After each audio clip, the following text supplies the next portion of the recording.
contamos historias que nos hablan de nosotros mismos. El juego de la radio nos marca el camino. Cruzapalabras, radio con significado, voces de ayer y palabras de hoy. Cruzapalabras, en La Voz Amiga 106.9.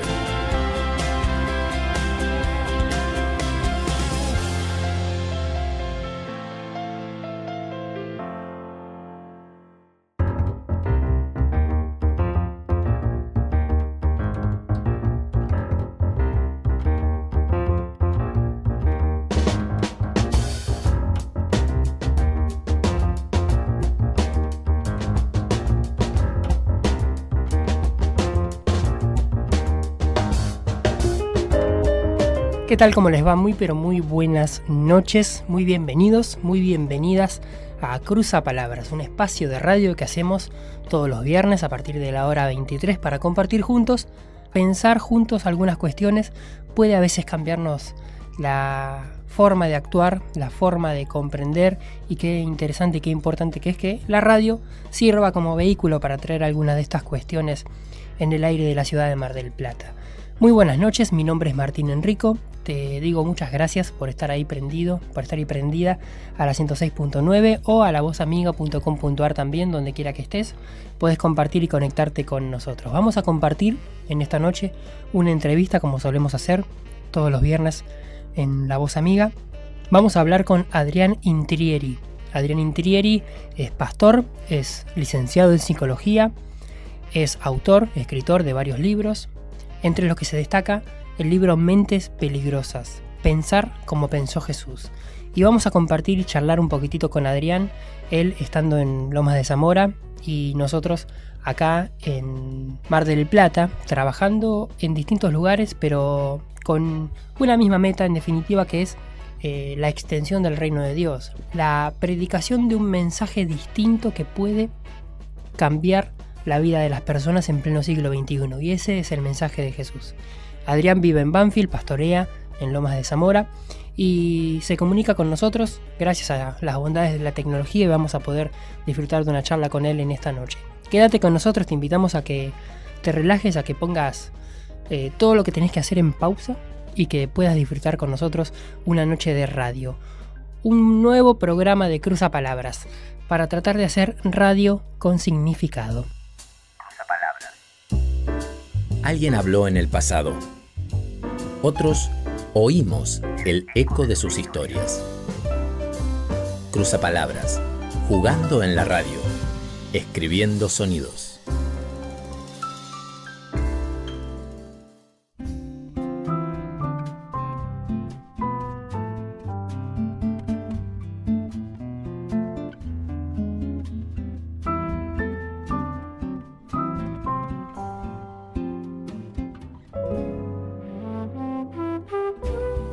Saludamos en esta edición de Cruzapalabras al licenciado en psicología, escritor y pastor Adrián Intrieri. ¿Cómo estás, Adrián? Muy buenas noches. ¿Qué tal, Martín? Muy buenas noches. Un abrazo a toda la audiencia y bueno, un privilegio estar con ustedes.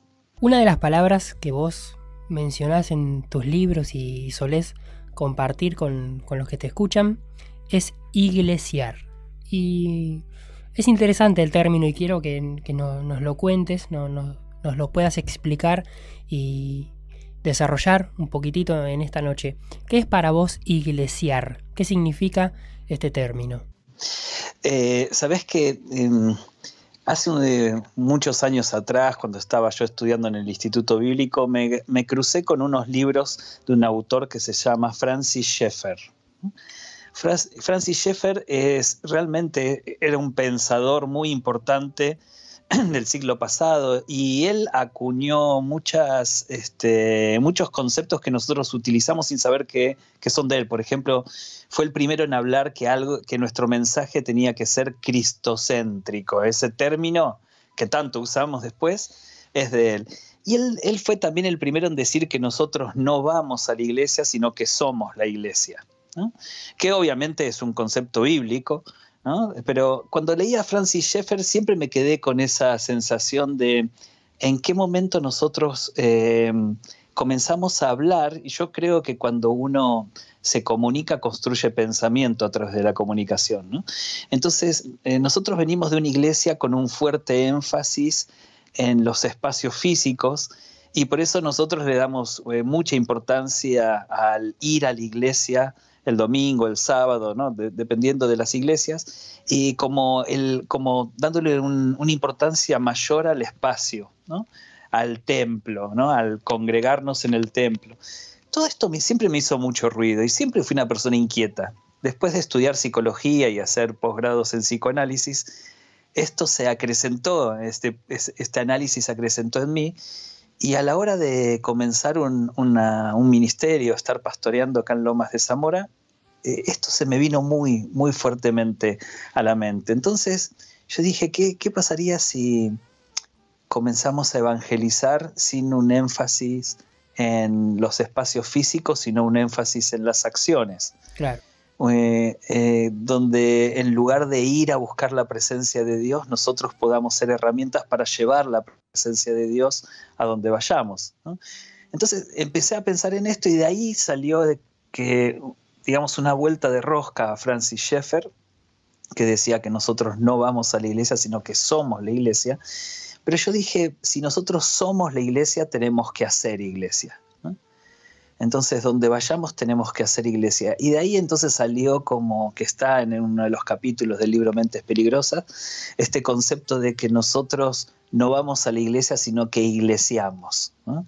Es decir, que hacemos iglesia. Donde hay 2 o 3 reunidos, hacemos iglesia. Esto que parece, casi te diría, ingenuo, un concepto ingenuo, no es tan ingenuo. O sea, es que la iglesia que yo pastoreo está tan fuerte y tan arraigado este concepto que la gente no dice, vas a ir a la iglesia este domingo, sino que dice con quién vas a iglesiar y de qué manera vas a iglesiar. Uh-huh. ¿No? Entonces el énfasis es qué estás haciendo para bendecir a otro, qué estás haciendo para que seas un instrumento para que otro conozca a Jesús. Eso es iglesiar, es poner en acción el hecho de ser iglesia. Claro.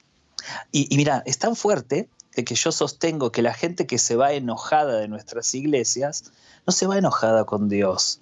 En la gran mayoría se va enojado con cómo nosotros iglesiamos, ¿no? Es decir, con cómo nosotros tratamos a la gente, con cómo nosotros destratamos a la gente. Entonces, para mí es muy importante que volvamos a ese concepto, que creo que cuando Jesús pensó en la iglesia, pensó en el ir y hacer discípulos, eran acciones, eran verbos, ¿no? No eran lugares, no eran espacios físicos, uh-huh. No era sustantivo, sino era verbo, diría el profeta Arjona, ¿no? Entonces lo transformamos en verbo para hacer un fuerte énfasis en que nosotros tenemos que mostrar a Jesús en nuestras acciones.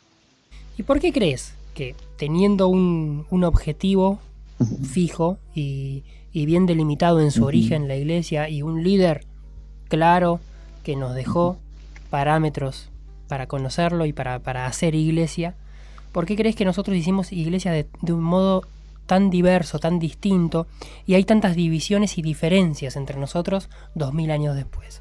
Uh-huh. Mira, en las teorías de la organización empresarial hay un concepto que también es interesante. Se habla de la inercia organizacional. ¿Qué es la inercia organizacional? Toda empresa nace teniendo un objetivo, sea cual sea, no importa, ¿no? Y es como si fuese un cohete que es lanzado al espacio. Al principio, en el mejor de los casos, la empresa vuela hacia arriba y crece. En algún momento la misma inercia hace que empiece a ir más despacio, más despacio, más despacio, y empiece a inclinarse para regresar. ¿Está bien? ¿Sí? Esa inercia organizacional yo creo que está presente también en nuestras iglesias. Yo creo que toda iglesia nace con objetivos muy fuertes. De hecho, yo tengo muchos amigos que me han dicho, quiero armar una iglesia, pero quiero que sea distinta a todo lo que hay ahora. Es decir, con fuerte énfasis en lo reformador, en el avivamiento, en buscar de Dios. Tarde o temprano, a los 3 años, conoces esa iglesia y es igual a todas las demás iglesias. ¿Por qué? Porque creo que está esta inercia organizacional, esa fuerza que nos impulsó, tarde o temprano empieza a perder fuerza, empieza a inclinarse y vuelve a caer. Por eso muchas iglesias que en su momento fueron reformadoras, que trajeron un avivamiento, hoy las ves sumamente conservadoras, ¿no? Pastores que en algún momento fueron muy criticados porque estaban haciendo las cosas de manera novedosa, hoy critican a los pastores jóvenes que están haciendo cosas novedosas. Claro. ¿Por qué sucede esto? Porque creo que no nos damos cuenta que en algún momento perdemos esa fuerza y la misma inercia nos lleva a caer en lo que nosotros pensábamos no íbamos a caer. Muchas denominaciones nacen siendo una renovación espiritual y terminan siendo de las más legalistas después. Entonces mi análisis es qué es lo que hace que pierdas la fuerza y empieces a perder ese propósito y caigas en los mismos errores que los que antes deseabas no caer. Yo creo que es perder el espíritu misionero y evangelístico de la iglesia. Mira, nosotros en CORE, que es la iglesia que pastoreo, hace 3 años que estamos. Yo me he tomado el atrevimiento, y digo que es un atrevimiento, el día de mañana daré cuenta delante de Dios de esto, de a muchas familias decirles que no vengan más. Uh-huh. ¿Por qué? ¿Sabes por qué? Porque venían con muy buenas intenciones, con ganas de servir, habiendo sido líderes en otro lugar, buscando un lugar diferente, habían salido quizás escapándose de estructuras muy rígidas, pastores muy autoritarios, habiendo sido maltratados, etcétera, etcétera, etcétera, como miles que hay en el continente que suceden estas cosas. Llegan a una iglesia nueva, con una propuesta nueva, mucho más horizontal, mucho más pastoral, donde el pastor no las sabe todas, donde el pastor es uno más, etcétera, etcétera. Se sienten muy felices, pero al poquito tiempo empiezan con el dicho: en mi iglesia anterior hacíamos las cosas de tal manera, y empiezan, sin darte cuenta, empiezan a torcer con lo mismo que se fueron, lo vuelven a imponer en el lugar. Y entonces uno se siente tentado, para no perder gente, para no perder diezmos y ofrendas, seamos sinceros, ¿no? Para no perder mucho, se siente tentado a empezar a convivir con esos comentarios. Tarde o temprano son los mismos creyentes los que van torciendo la visión reformadora. Entonces yo decidí no estar tan pendiente del crecimiento. Decidí estar pendiente de que podamos ser una iglesia que muestre a Jesús. Así seamos 20, 30, 100, 80, no me importa, 1000, no me importa.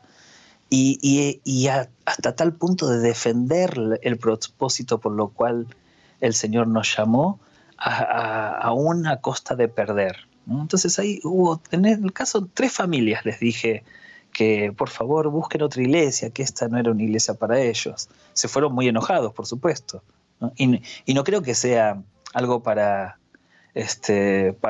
copiar, pero yo sentí en ese momento que tarde o temprano esa gente iba a empezar a sentirse mal, no iban a ser de bendición para la iglesia, ni la iglesia iba a ser bendición para ellos, que las posturas que traían muy fuertes no las íbamos a poner en práctica, porque empezaba a torcer el propósito por lo cual creamos un formato de iglesia diferente como CORE. Entonces defendí la iglesia antes que el crecimiento, ¿no? Pienso cuando te escucho en una palabra que usás, que es comunidad. Y creo que es una palabra relativamente nueva en la vida de la iglesia, ¿no? En el siglo XXI. No sé si antes se hablaba tanto de eso. Se usaban términos como congregación, ¿no? o iglesia, sí, de última. Pero, ¿qué es para vos comunidad? Bien, déjame compartir 3 palabras: iglesia, congregación y comunidad. Cuando Jesús pensó en la iglesia, no la pensó como una institución, sino como un tipo de relación. Por eso la iglesia es más parecido a un cuerpo orgánico que a una estructura empresarial. Nosotros la hemos transformado más en una institución, ¿no? Claro. Una estructura como si fuese un edificio con jerarquías, con reglas, con normas. Jesús pensó en un tipo de movimiento orgánico que sea como un cuerpo donde si te duele el dedito gordo del pie es tan importante como si te duele la cabeza. El dolor es dolor en todos lados. Donde todos eran iguales y donde las partes más importantes eran las partes más menos glamurosas, ¿está bien? Y donde Él es la cabeza. Entonces, primero para mí hay que redefinir iglesia. Tenemos que volver a los principios bíblicos de Jesús en cuanto a la iglesia. Le pusimos congregación, pero el término congregación nos impulsa a pensar en un lugar físico, como te mencionaba antes, porque la congregación son aquellas personas que están reunidas en un lugar determinado, están congregados, están agregados a un lugar. Entonces tampoco me parece que no entra dentro de nuestro perfil. Ahora, la palabra comunidad significa que tenemos cosas en común. Uh-huh. Core en inglés significa núcleo. El core es el núcleo. Se escribe core, pero es el núcleo en inglés. De ahí sale el cuore en latino, en italiano, que significa el corazón, es el núcleo vivo de la persona. Cuando nosotros le pusimos core, dijimos, ok, tiene que haber algo que sea el núcleo que nos vuelva comunidad, que nos haga común a todos.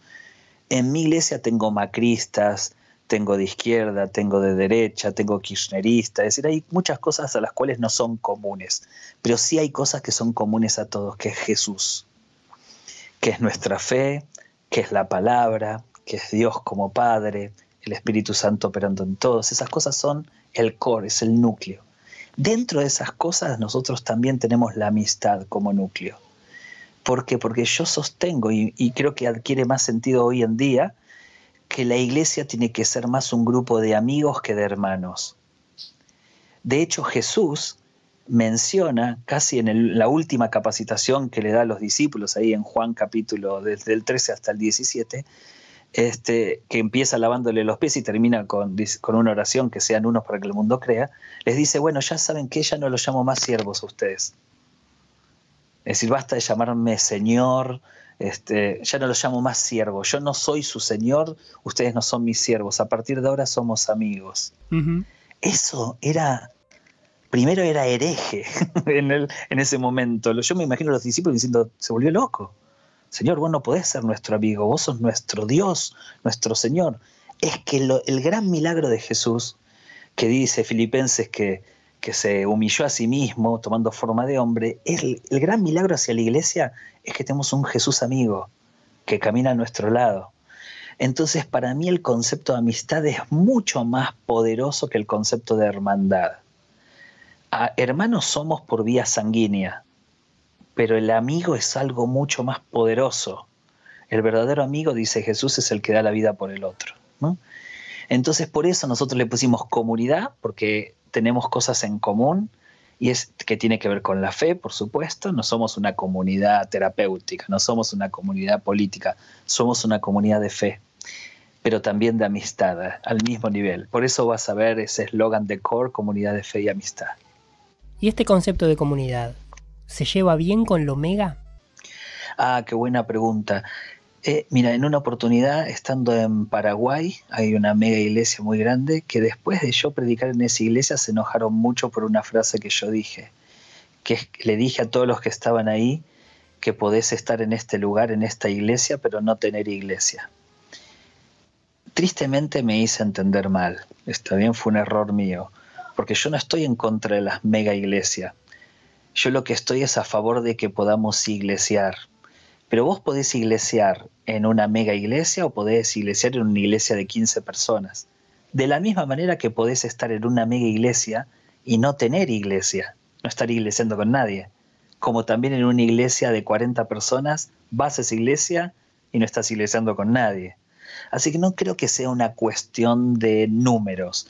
Me parece que es una cuestión de enfoque, donde nosotros tenemos que empezar a enseñar a la gente que si viene a nuestros cultos, participa del culto, por más que cante, ofrende, diezme, pase adelante, si no hace nada para relacionarse con los demás, no es parte de la iglesia, está participando del culto, pero no tiene iglesia. Hay personas que entran y salen y nadie los conoce, que se mueren y nadie sabe que se murieron, que los internan y nadie tiene ni idea por qué los internaron ni se entera nadie. Esto es porque están, pero no son, ¿no? Y entonces para mí creo que no es el problema la cantidad, es el problema la esencia. Hay mega iglesias que tienen distintos formatos que los ayudan a iglesiar. Hay iglesias pequeñas que no están iglesiando ninguno, que responden a la estructura, pero no hay comunidad, no hay cosas en común, ¿no? Así que creo que es posible en las mega iglesias poder iglesiar. Estamos hablando con Adrián Intrieri. Él es licenciado en psicología, pastor, escritor. Vos dijiste en una entrevista que no te gustaba que se diga, por ejemplo, en la liturgia del culto, ¿no? No mires al que está al lado tuyo, no pensás solo en Dios, mirás solo al Señor, ¿no? No mires al hombre. Y lo señalaste como algo negativo a eso, ¿no? Porque como que nos aísla del que está al lado nuestro. ¿Qué podrías decirnos acerca de estas prácticas en la iglesia que a veces nos van aislando del prójimo? Primero, en esa entrevista no sé cuán sincero estaba, ¿no? Pero no sé si tenía algo de filtro o no tenía algo de filtro, pero yo sostengo que es cuasi satánico decir algo así. Lo mismo que decir que el liderazgo es solitario. El liderazgo solitario y que yo adore a Dios sin importarme el que está al lado es satánico. Primero, porque no existe ninguna liturgia a la cual yo tenga que abandonar al que está al lado. El Evangelio es buenas nuevas compartidas. No hay forma de hacer iglesia sin tener en cuenta el que está al lado. Yo entiendo que muchos lo dicen como que no te dejes llevar por las preocupaciones, o entiendo que lo que se quiere decir es no te fijes en lo que está haciendo al lado. Pero detrás se esconde un mensaje muy individualista, y yo creo que el mensaje de la cruz no es para nosotros, es para que nosotros lo recibamos y lo podamos dar. Entonces, para mí no se puede adorar olvidándome del que está al lado. De hecho, yo creo que cuando nosotros nos miramos, nos acompañamos, oramos los unos por los otros, nos sostenemos y lo que sea, estamos adorando de manera correcta. Lo mismo sucede en el liderazgo. Alguien, yo creo que satánico, metió la idea de que los pastores no pueden tener amigos. ¿Sabes para qué? Para que caigamos en pecado mucho más fácil. Porque un pastor sin amigos es un pastor que no tiene posibilidad de ser sostenido. Y cuando hablo amigos, yo una vez puse en las redes sociales, no creo en los líderes que no tienen amigos. Uno me puso, mis discípulos son mis amigos. No. Es decir, porque ya claro, el término que sean tus discípulos esconde asimetría. Exacto, donde el discípulo es discípulo. Yo lo que estoy diciendo es que yo tengo amigos que son más inteligentes que yo, que son más sabios que yo, que son más espirituales que yo, que conocen más cosas que yo. Y yo, al estar cerca de ellos, soy mejor persona. Me bendicen de una manera impresionante. Son mis amigos a los cuales yo les rindo una admiración enorme, ¿no? Y seguramente que hay áreas donde ellos lo hacen conmigo y por eso construimos una relación de amistad, ¿no? Pero yo lo que creo es que la necesidad del otro es muy importante en la vida espiritual. Mira, me voy un poquito de tema y después vuelvo a la liturgia. Cuando nosotros decimos, Señor, no sé, por ejemplo, suponete que yo perdí mi papá, lo perdí hace muchos años, pero ponele que ayer mi papá partió con el Señor. Estoy en una angustia muy fuerte, lo extraño, lloro, mi familia está toda angustiada. Me encierro en mi habitación y digo, Señor, necesito de tu abrazo, ¿no? Para que yo reciba el abrazo de Dios en medio del dolor, tienen que pasar dos cosas. O tengo que alucinar, sintiendo que alguien me está abrazando cuando nadie me está abrazando, ¿está bien? Es decir, sentir una presencia espiritual que me abrace. Para eso mi cuerpo tiene que recibir información de algo que materialmente no está presente. ¿Está bien? Sería un milagro. O tengo que alucinar, creer que alguien me está abrazando, alucinando. O tiene que venir alguien a abrazarme. Donde una persona diga, no sé por qué siento que te tengo que abrazar. Y que cuando me abrace, en ese abrazo de esa persona yo sienta a Dios, ¿no? Entonces, para mí, cuando nosotros iglesiamos, somos el abrazo de Dios, somos la palabra oportuna de Dios, somos el mimo de Dios, somos el milagro de Dios, somos la prosperidad de Dios, siendo nosotros elementos para hacerlo, para que la persona no tenga que alucinar. ¿Está bien? Lo mismo sucede con la liturgia. Yo puedo ser un instrumento para que el otro adore. Lo que no puedo hacer es no importarme lo que le pasa al otro. Para mí la liturgia es la consecuencia, no es el objetivo. Justamente hoy yo puse en Instagram parte de la prédica, estamos estudiando el libro de Gálatas, que es una bomba de tiempo, ¿no? Los chicos de medios de la iglesia pusieron una especie de meme, no sé cómo se llama, ¿no? Donde yo decía, a veces le hacemos culto al culto y no a Jesús, ¿no? El gran problema que creo que tenemos hoy es que hacemos culto al culto, es decir, nos es más importante la adoración que a quien adoramos. Por consiguiente, se vuelve pornográfico. ¿Qué quiero decir con esto? Cuando alguien ve pornografía, no está viendo lo que Dios dispuso para la relación sexual entre un hombre y una mujer.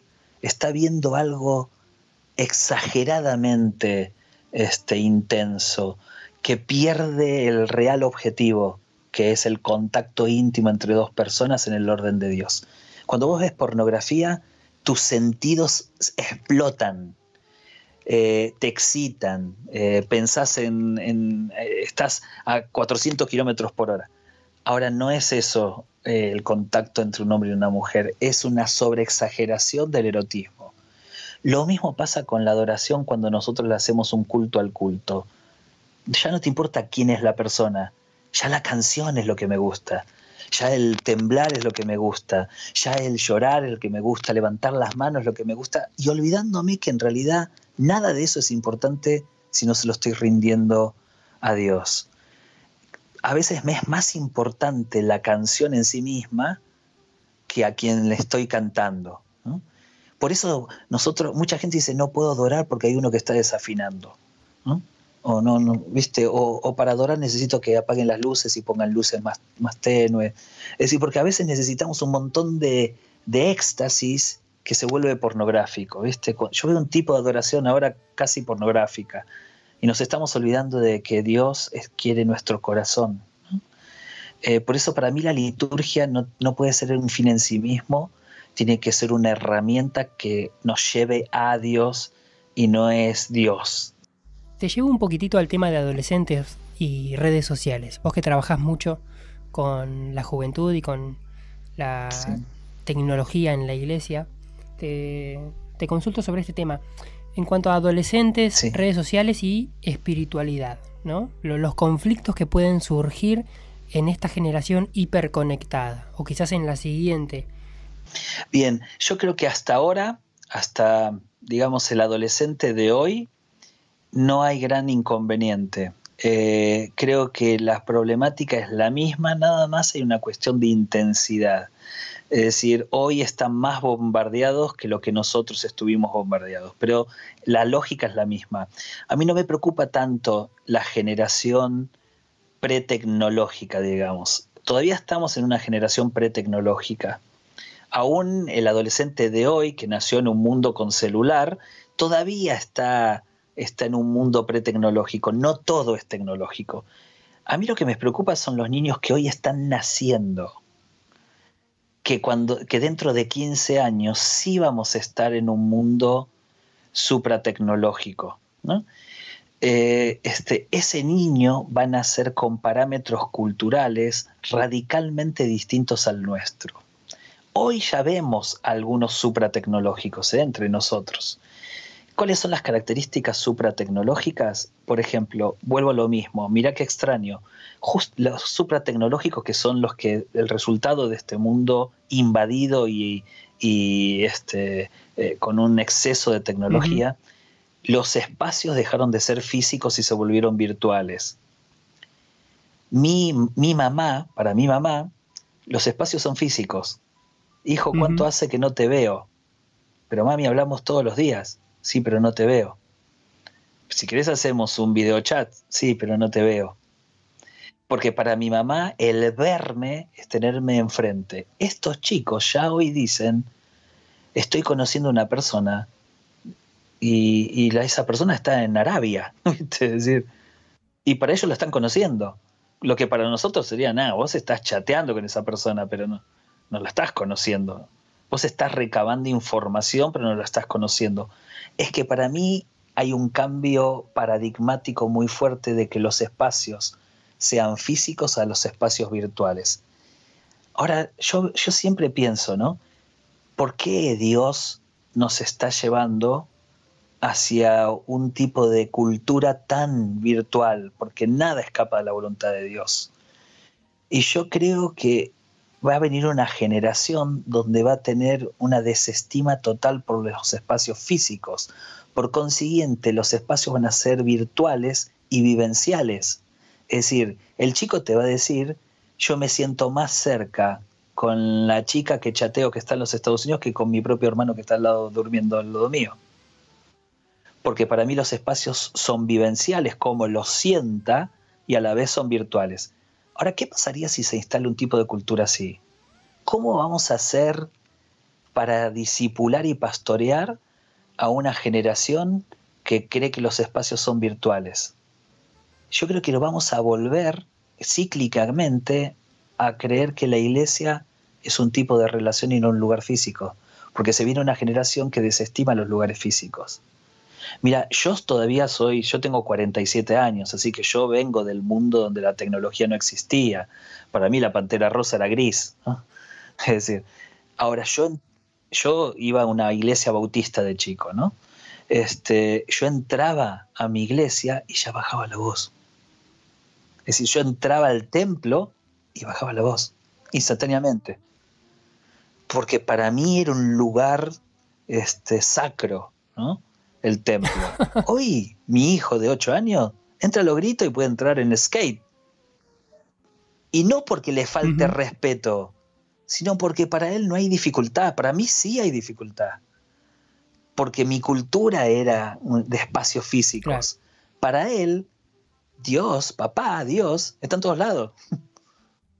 Porque él tiene la virtualidad, ¿no? ¿Está bien? Es decir, entonces yo creo que lo que viene por delante va a ser un gran desafío para la iglesia de poder captar la atención de estos chicos, que por ser supratecnológicos, los espacios no son físicos, sino que son virtuales. Entonces ellos, fíjate que hoy los adolescentes pueden hacer iglesia en cualquier lado. Todavía nosotros decimos, es una casa de oración, claro. Es un grupo pequeño, inferior. Es un, no sé, ¿no? No decimos es la iglesia. Es como un satélite alrededor de la Tierra, no es la Tierra. ¿Viste? Hasta nosotros decimos, chicos, el sábado a la noche ustedes tienen reunión de jóvenes, pero el domingo los quiero en la iglesia. Como si el sábado a la noche no fuese iglesia. ¿Está bien? Ahora los adolescentes de hoy hacen iglesia en todos lados. Sienten que es iglesia en todos lados. De hecho, te diría que el lugar donde menos sienten que es iglesia es el culto. ¿Está bien? Y esto es porque el cambio de paradigma se viene muy fuerte y todavía estamos viéndolo de a poquito. Yo creo que el gran problema son las generaciones que vienen por delante. Pienso que en base a lo que decís, en algunos años, cuando la gente diga, bueno, vamos a la iglesia, quizás no se muevan a ningún lugar, van a aprender la computadora. Bueno, yo te diría, no, eso no es iglesia. Y ellos te dirían que sí. Y entonces ya me empiezo a sentir viejo. ¿Viste? Y ojo, porque vamos a tener que redefinir relación, vamos a tener que redefinir muchas cuestiones, ¿no? Yo hice para E625, es un ministerio que trabaja pensando en las nuevas generaciones en todo el continente. Yo di una materia que es discipulado para adolescentes y para mí eran 4 ejes: redefinir el discipulado, redefinir iglesia, redefinir espiritualidad y redefinir mundo.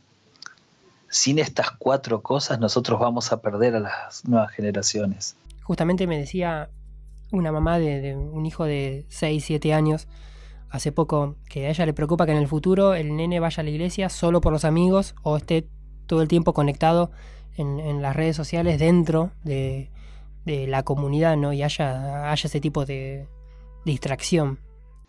Bueno, lo primero que le diría a esa mamá es que sí o sí nuestros hijos tienen que tener amigos dentro de la iglesia. Porque vuelvo a repetir que la iglesia es una comunidad de amistad. El gran problema es que nosotros no dejamos espacios para la amistad dentro de la iglesia. Entonces nuestros hijos, sus mejores amigos, pocos los tienen dentro de la iglesia, muchos los tienen afuera.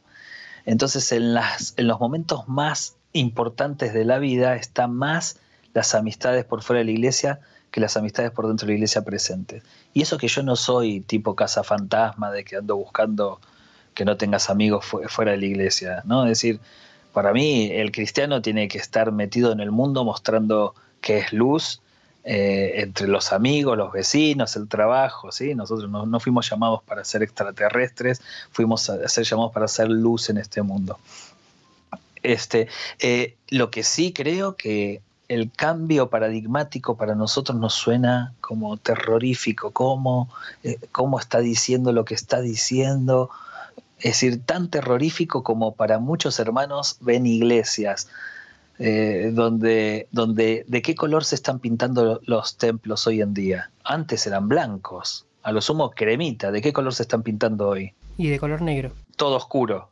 Claro, de hecho se hace iglesia a veces en teatros, ¿no? Donde es todo oscuro. Exacto, donde nadie lleva Biblia en papel. No ves una Biblia, todos la tienen en el celular. A mucha gente esto les suena pero terrorífico, ¿está bien? Pero ¿por qué es esto, Martín? ¿Sabes por qué? Porque yo creo que nosotros tenemos que pensar en realmente la diferencia entre contenido y forma. Contenido y forma no son los mismos, no los podemos mezclar. ¿Qué es el contenido de algo? El contenido de la fe es la palabra de Dios. La palabra de Dios es inmodificable. No se puede alterar. Es el contenido. El contenido yo no tengo que cambiar ni una coma ni una tilde. Ahora, contenido no es forma. La forma es cómo pongo en práctica conceptos del contenido. Es importante congregarse, ¿está bien? ¿Sí? Ahora, si yo digo, me tengo que congregar los domingos a las 10 de la mañana en tal dirección, si no estás ahí, vos no te estás congregando, vos no viniste a la iglesia. Lo que estoy haciendo es, a una verdad bíblica, congregarme, la forma lo transformé en contenido. ¿Está bien? Si yo tengo que adorar a Dios, pero si yo digo para adorar a Dios tenés que levantar las manos, cerrar los ojos y poner cara de triste, si eso es adorar a Dios, estoy transformando una forma en contenido. Yo creo que el gran problema es que nosotros hemos transformado formas en contenido y contenidos en forma, cuando esto debería ser por separado. Por eso la palabra de Dios permanece para siempre, pero la estrategia evangelística, las formas que nosotros adoptemos para predicar el evangelio pueden modificarse dependiendo de la cultura. Si yo quiero llegar a los millennials, más vale que voy a tener que vestirme de determinada manera, etc. Si yo quiero llegar a gente de clase alta, tendré que hacer tal cosa. Si mi iglesia es un perfil de clase media, tendré que hacer otra. Si mi iglesia es un perfil de hombres de negocio, otra. Y si mi iglesia es un perfil de las clases más populares, tendré que hacer otra. Ahora, nunca cambia la palabra, lo que cambia es la estrategia, las formas en llevar esa palabra. Lo mismo sucede con esto. Hasta que nosotros no separemos contenido y forma, vamos a estar discutiendo cosas sin sentido. Vamos a criticar a la iglesia que pone luces de colores, porque las luces de colores no son de Dios, y creemos que tenemos que volver al órgano cantando himnos, que eso es lo sacro. Ahora, en algún momento los himnos fueron escandalosos. ¿Está bien? Porque solo se leían salmos. Y ahora es sacro los himnos y es escandaloso la música rock. Es decir, y nos vamos dando cuenta que lo único que permanece es la alabanza y la adoración a Dios. Y después las formas tienen que ser acorde a la cultura para llegar a la generación a la cual tenemos que llegar, que nos tocó a nosotros, con lo bueno y lo malo, ¿no? Entonces yo creo que va a haber que hacer todo un planteo de cómo puedo llegar a las nuevas generaciones, captando la cultura de ellos, pero sin tocar ni una coma ni una tilde del contenido, solamente modificando las formas. Te pregunto por psicología y espiritualidad, vos que sos licenciado en psicología y pastor a la vez. ¿Cómo es esa comunión que tiene nuestra psique con nuestro espíritu? ¿Hay una simbiosis ahí? ¿Convergen en algún punto? ¿Es totalmente distinto? Mira, vos imaginate que al yo ser psicoanalista, mis prédicas tienen un tinte muy psicoanalítico. Y no lo puedo evitar, ¿viste? No lo puedo evitar, ¿no? Entonces, durante mucho tiempo yo recibí muchas críticas con respecto a mi visión de las cosas.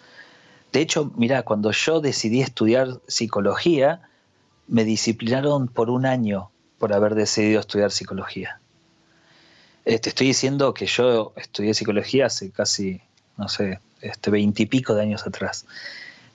Hoy es difícil en algunos sectores, imagínate 20 y pico de años atrás.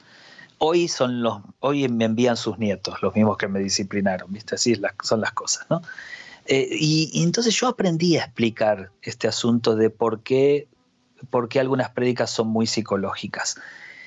Para mí, la psicología solo le puso nombre a lo que Dios creó. Es decir, teorizó o explicó lo que Dios creó. No hay nada que la psicología, la psiquiatría, el psicoanálisis, las ciencias sociales, la antropología, la sociología haya inventado por sí mismo. Solo le ponen nombre a hechos observables que Dios de antemano creó. Es decir, nosotros somos el resultado de la creación directa de la mano de Dios. Por consiguiente, para mí, todos los aspectos psicológicos no se los tenemos que adjudicar a la psicología, se los tenemos que adjudicar a la teología. ¿Por qué? Porque de última estamos explicando cómo Dios creó el funcionamiento de la mente. O qué actitudes tomamos nosotros en nuestro comportamiento, que en todo caso es parte del orden de Dios y la creación de Dios. Entonces no le tenemos que dar la autoridad a la psicología que no tiene, ¿no? Yo siempre digo que cuando ustedes me escuchen decir algo psicológico, es algo teológico, no psicológico, pero fue Dios el que nos creó así. Ahora admito que la iglesia se ha separado tanto durante tanto tiempo, ahora ha cambiado las cosas, pero se ha separado tanto que hay un nivel de ignorancia, y no quiero ser irrespetuoso, pero hay un nivel de ignorancia enorme con respecto a muchas cosas de la mente, de las ciencias sociales, de las neurociencias o lo que sea. Ni hablar de la física y física cuántica, ¿tá? Que también, claro, exacto, que también lo creó Dios eso, Está bien, el uso el funcionamiento del átomo, cosa que yo desconozco totalmente, fue creado por Dios. Una vez puse en las redes sociales de que las endorfinas generan felicidad en nuestra mente, ¿no? El componente llamado endorfina genera felicidad. Entonces digo, oremos para que Dios derrame endorfinas en nosotros. Era como chiste también. Hubo un montón de comentarios, sí, quiero endorfinas para mi vida, Señor, derramar endorfinas, qué sé yo, todo así. Y empezaron a aparecer comentarios como, ¿por qué hay pastores que enseñan cosas que no son bíblicas? O una mujer me puso, decime en qué pasaje bíblico habla de las endorfinas para ver si esto está bien. Y a mí yo te digo, no sabía si reírme o llorar, porque más vale que la Biblia no va a hablar de endorfinas. Pero eso no significa que Dios no las haya creado. ¿Está bien? Porque es un nombre que alguien le puso, un investigador le puso un nombre, de lo cual le puso un nombre a algo que Dios creó. ¿Sí? Entonces, para mí el nivel de ingenuidad y ignorancia es muy fuerte y nos ubica en un lugar de descrédito frente al mundo, ¿no? Yo creo que tenemos que ser más humildes y saber que no todas las cosas lo sabemos y que el gran propósito de Dios en su palabra fue mostrarse como creador, Señor, sanador y libertador y salvador de nuestras vidas. Está bien, no es un tratado de psiquiatría, porque si Dios hubiese querido explicar un tratado de psiquiatría en el funcionamiento de la mente, ¿sabes? Sería impresionante. Dios no tuvo esa necesidad. Entonces hay cosas que no las dicen en la Biblia, pero existen igual, ¿no? Y yo creo que tenemos que amigarnos con esas cosas, que tenemos que, al contrario, quiera el Señor que se levante toda una generación que estudie, que sean psicólogos, psiquiatras.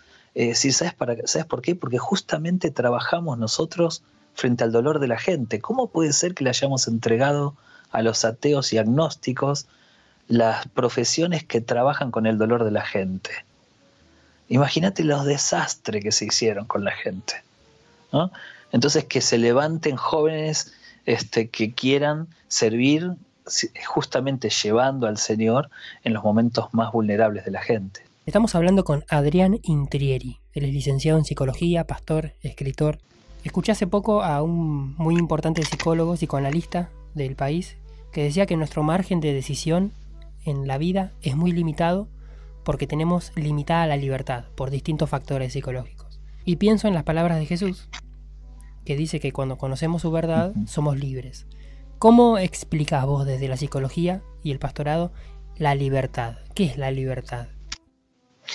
Yo creo que la libertad que menciona Jesús ahí en el libro de Juan, que conoceréis la verdad y la verdad los hará libres, es una paradoja. Es decir, es una libertad contradictoria. Yo creo que hay la misma definición encierra una contradicción, porque de hecho creo que la libertad es una contradicción en sí misma. Lo voy a explicar mejor. Creo que está en el capítulo 10, verso 24, si mal no recuerdo, ¿no? Perdón si me equivoco, ¿no? De esto de que conocerán la verdad y la verdad los hará libre. Un versículo antes, Jesús aclara y dice que el que guarda mis mandamientos, ¿no?, será realmente mis discípulos, conocerán la verdad y la verdad los hará libres. Es decir, nosotros nos quedamos con la segunda parte del versículo, el versículo siguiente, conocerán la verdad y la verdad os hará libres. Que es cierto que lo que esclaviza siempre es una mentira y lo que libera siempre es una verdad. Por más que muchas veces sea una verdad que duela, ¿está bien? Es decir, un niño adoptado, nunca nadie le dice nada y crece en un ambiente donde no sabe de que no es, en algún momento se entera y cuando se entera produce un gran dolor y decepción. ¿Está bien? ¿Sí? Pero lo libera porque conoce su verdad. ¿Está bien? Entonces a veces la verdad es dolorosa. Siempre lo que esclaviza es una mentira, que es una alteración a la realidad. Eso es la mentira. ¿Quién es el padre de la mentira? Satanás. Solamente nosotros podemos ser liberados de la esclavitud de una mentira a través del enfrentamiento con una verdad, ¿no? Y a veces las mentiras son tan, pero tan fuertes que nosotros mismos le damos poder para que se transformen en verdad en nuestra vida. Es decir, una persona que escuchó, vos no vas a servir para nada, no vas a servir para nada, no vas a servir para nada, le cree a esa mentira, la transforma en verdad y empieza a no servir para nada. ¿Cómo podés destruir esa mentira? A través de una verdad mucho más fuerte, ¿no? Y entonces la verdad más fuerte es que sos obra de Dios y sos formidable y maravilloso y bueno, hay un montón. Es decir, la palabra te libera. Cuando Jesús dice, ¿no? Me corrijo que está en Juan 8, ¿no? ¿Es así? 8.32, sí, 8.32. 8.32, ok, ¿no? Perdón por el furcio. Juan 8.32. Si lo tenés por ahí, Martín, ¿vos lo querés leer? Mira. Dice, y conoceréis la verdad y la verdad os hará libres. Ok, lee el 31, mira. El 31 dice, dijo entonces Jesús a los judíos que habían creído en él, si vosotros permaneceréis en mi palabra, seréis verdaderamente mis discípulos. Ahí está, mira. Primero, Jesús le habla a los judíos. Cuando la palabra, la Biblia utiliza la palabra judíos, se refiere a gente que eran devotos a las tradiciones judías, ¿está bien? Es decir, era gente religiosa, ¿no? Judíos, pero que habían creído en Jesús. Es decir, Jesús no estaba evangelizando, estaba discipulando. Le estaba hablando a gente que ya habían creído en él y que encima conocían de la ley. ¿A qué les dice a estos? Lo que vos leíste. Mira, léemelo por favor de nuevo. Dijo entonces Jesús a los judíos que habían creído en él, si vosotros permaneceréis en mi palabra, seréis verdaderamente mis discípulos. Conoceréis la verdad y la verdad os hará libres. Ok, vos fíjate que Jesús lo que dice es, para ser libres tenés que permanecer. ¿Qué era permanecer? Es como la sensación de vos pararte en un lugar determinado, claro, y no moverte de ahí. ¿Está bien? Es decir, casi Jesús lo que está diciendo es que para ser libres tengo que estar sujeto a mis enseñanzas. Solo es libre la persona que está sujeta. Es una gran paradoja. Porque nosotros creemos que la persona libre no está sujeto a nada. Pero sin embargo Jesús dice, no, para ser libre tenés que estar sujeto. Y uno dice, pero libertad no es hacer lo que yo quiera, no tener que hacer lo que vos me enseñás. Y Jesús dice, no, eso no es libertad. Heidegger, un filósofo alemán, decía que no hay libertad sin responsabilidad. Y él decía que la persona que no es responsable no puede ser libre. Entonces eso es una gran contradicción, porque para ser libre tengo que estar sujeto, para ser libre, para que la verdad me libere, tengo que permanecer en las enseñanzas de Jesús. Es decir, tengo que renunciar a mí mismo, tengo que pensar en el otro, tengo que humillarme, y uno dice, pero entonces termino siendo yo esclavo de alguien para ser libre. Y Jesús diría, sí, porque en todo caso, esta paradoja, las personas que se creen que son libres porque hacen lo que quieren, Heidegger dice, terminan siendo esclavos de sus propios impulsos. Y es cierto, encontrate con cualquier persona de cualquier estrato social que dice yo hago lo que quiero. A mí no me importan las reglas, no me importa yo hago lo que se me venga a la mente y hago lo que quiero. Tarde o temprano a esa persona la ves destruida, porque queda preso de sus propias pasiones, ¿no? Y nuestras pasiones nos engañan, nos esclavizan. Entonces para mí la libertad es una gran paradoja. Si yo quiero ser libre, tengo que estar sujeto a la palabra de Dios. Tengo que cumplir con las normas, los preceptos y la voluntad de Dios en mi vida para adquirir libertad. Entonces es raro, porque es como el contrario de lo que piensa la gente, de que en la iglesia te esclavizan y que el mundo te hace libre. Desde que vas a la iglesia no te dejan hacer nada. En cambio, cuando antes hacías lo que querías. Sí, pero antes era esclavo de mis propios instintos y ahora estoy sujeto a Dios que me hace libre. Es una gran paradoja. Pienso mientras te escucho que hay una frase interesante de C.S. Lewis, ¿no?, en las Crónicas de Narnia, en donde le dice la niña al león, que representa a Dios, a Jesús, prefiero que me devores tú antes de servir de alimento a cualquier otro. Exacto. Es impresionante. A mí se me pone la piel de gallina ese término de C.S. Lewis, porque yo lo que creo es que o te devora el Señor o sos alimento de otros. Vos escribiste un libro titulado Mentes Peligrosas. ¿Peligro para quién? Para todos. Mira, yo lo que creo es que cuando Jesús pensó en el cristianismo, pensó en un movimiento peligroso. De hecho, no hay movimiento en la historia de la humanidad más peligroso que el cristianismo. Los grandes imperios quisieron destruirlo si no pudieron.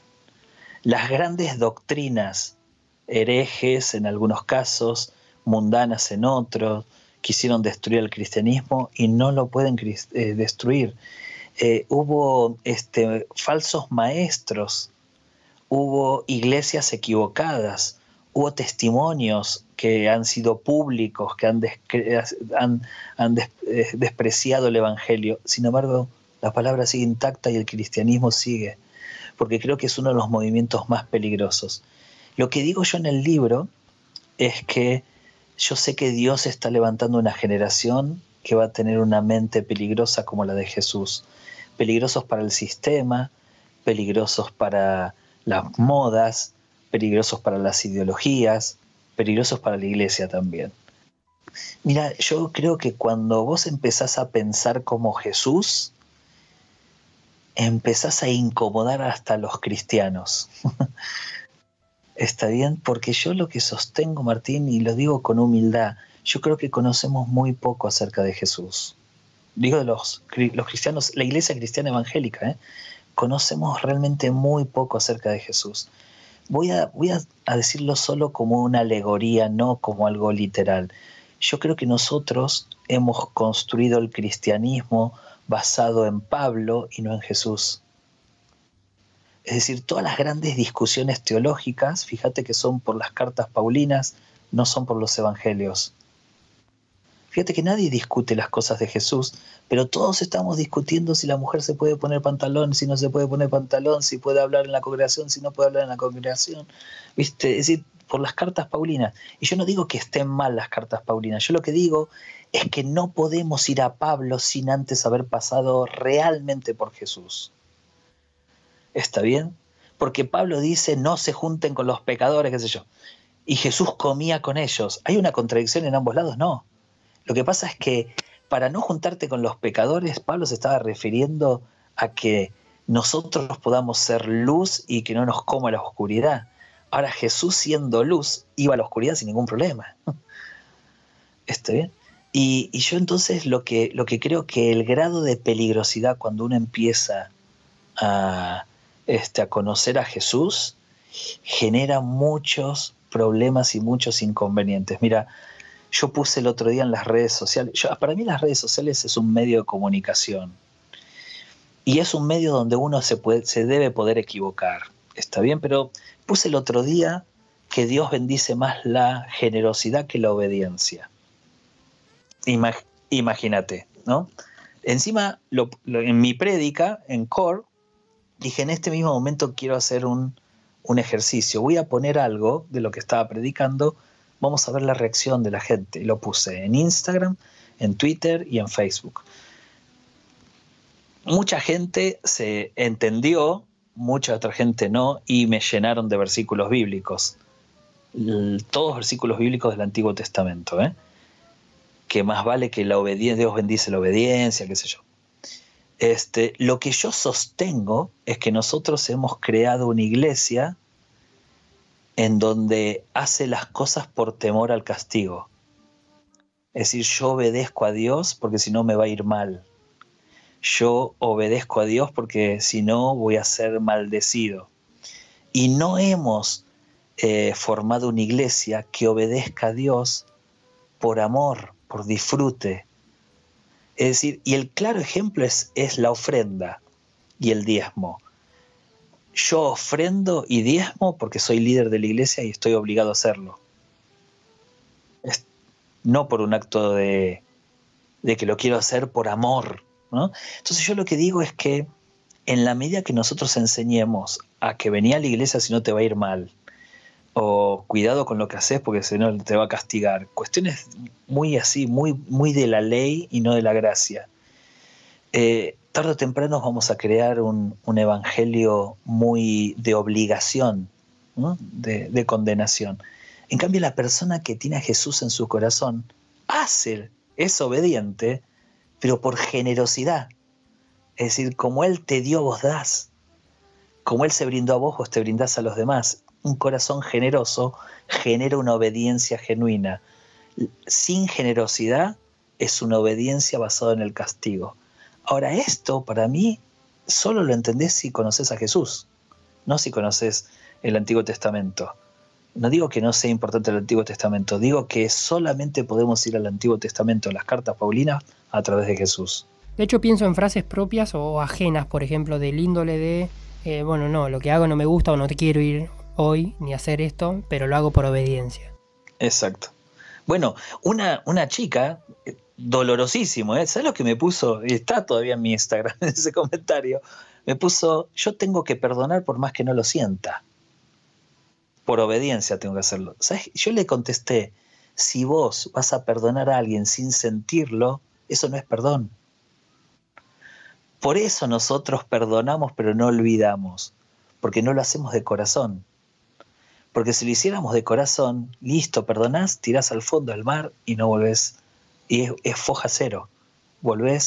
No volvés a hablar nunca más de eso, pero como no perdonamos de corazón, lo hacemos por obediencia, que en realidad no estamos perdonando, ¿no? ¿Está bien? Lo único que estamos haciendo es cumplir con un rito del cual nos sentimos obligados a hacerlo, pero en nuestro corazón sigue la misma raíz de amargura y resentimiento. Por eso la iglesia perdona muy poco. Claro, ¿no? Claro. Ha sido un gran placer, Adrián, la verdad, charlar con vos. ¿Cómo te encontramos en las redes sociales? Tenés presencia activa, ¿no? Ahí. Sí, en todas las redes por Adrián Intrieri. Ahí estoy. Y con mucho gusto. La verdad que la pasé muy bien, así que también gracias por la oportunidad. Fue un gran gusto hablar con vos, Adrián. Te agradezco la predisposición, el tiempo y lo amplio y lo abierto de tus respuestas. Te agradezco mucho. Bueno, un abrazo muy grande y un saludo para toda la audiencia.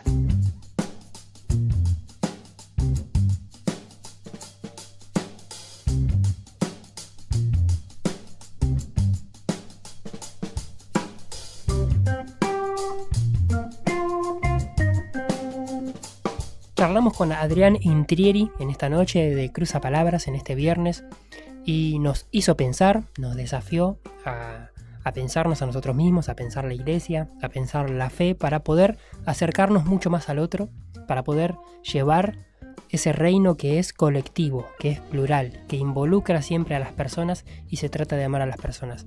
Gran entrevista hemos tenido hoy con Adrián Intrieri, podés buscarlo en redes sociales. Y si querés volver a escuchar este programa, ya a partir de mañana vamos a subirlo a las redes. Podés buscarnos como Cruza Palabras en Facebook, es la fanpage del programa. Y también hay entrevistas que vamos subiendo. Podés buscarnos también como Cruza Palabras Radio en YouTube, y algunas de las notas también están allí. Así que podemos seguir interactuando durante la semana. Y te invitamos a que te conectes con nosotros nuevamente el próximo viernes a partir de las 23 horas en el aire de la ciudad de Mar del Plata en la 106.9 o en lavozamiga.com.ar. Allí vamos a estar para hacer un nuevo Cruza Palabras. Mi nombre es Martín Enrico, te doy muchas gracias por haber compartido con nosotros este espacio de radio, por haber pensado junto con nosotros y haber hecho radio con significado, que es la meta del programa. Muy buenas noches para todos. Cuando la radio se transforma en esperanza, una voz nos invita a creer. Y un sonido del cielo nos dice que no estamos solos. 106.9. La Voz Amiga, 106.9. Una voz de esperanza.